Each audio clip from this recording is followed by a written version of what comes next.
FIFA friendly match খেলতে ভুটান পৌঁছেছে বাংলাদেশ জাতীয় ফুটবল দল। সেখানে 5 ও 8 সেপ্টেম্বর ভুটানের সাথে দুটি ফ্রেন্ডলি ম্যাচ খেলবে বাংলাদেশ। এ সফরে ম্যাচ জিতে ফিফা র্যাঙ্কিংয়ে এগিয়ে যেতে চায় লাল সবুজরা।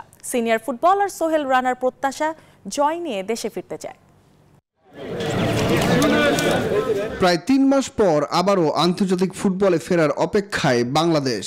ভুটানের সাথে ম্যাচ সামনে রেখে দেশের মাটিতে অনুশীলনের ঘাটতি রাখেনি জামাল ভুঁইয়ার দল। ফিটনেস থেকে শুরু করে স্কিল ডেভেলপমেন্ট সব নিয়েই কাজ করেছে কোচ হ্যাভিয়ার ক্যাব্রেরা। সব ধরনের প্রস্তুতি নিয়েই শুক্রবার ভুটান গেছে বাংলাদেশ দল। দেশ ছাড়ার আগে জাতীয় দলের কোচ ক্যাব্রেরা বলেন, ম্যাচ জেতাই একমাত্র লক্ষ্য তাদের। ম্যাচ দুটি আমাদের জন্য গুরুত্বপূর্ণ, কেননা র্যাঙ্কিংয়ে উন্নতি করতে পারলে আসন্ন এশিয়া কাপের বাছাই পর্বের তৃতীয় রাউন্ডের ম্যাচে তুলনামূলকভাবে কম শক্তিশালী প্রতিপক্ষ পাওয়া যাবে। ফুটবলাররাও হাঁটছেন একই পথে। তাদের বিশ্বাস, তারুণ্য, অভিজ্ঞতার মিশেলে গড়া দল দেশের মানুষকে উপহার দেবেন জয়।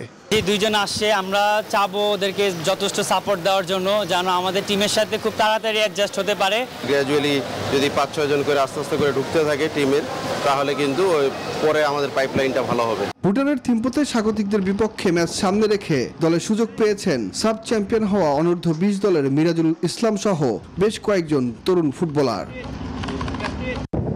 সুখন সরকার, নিউজ 24, ঢাকা।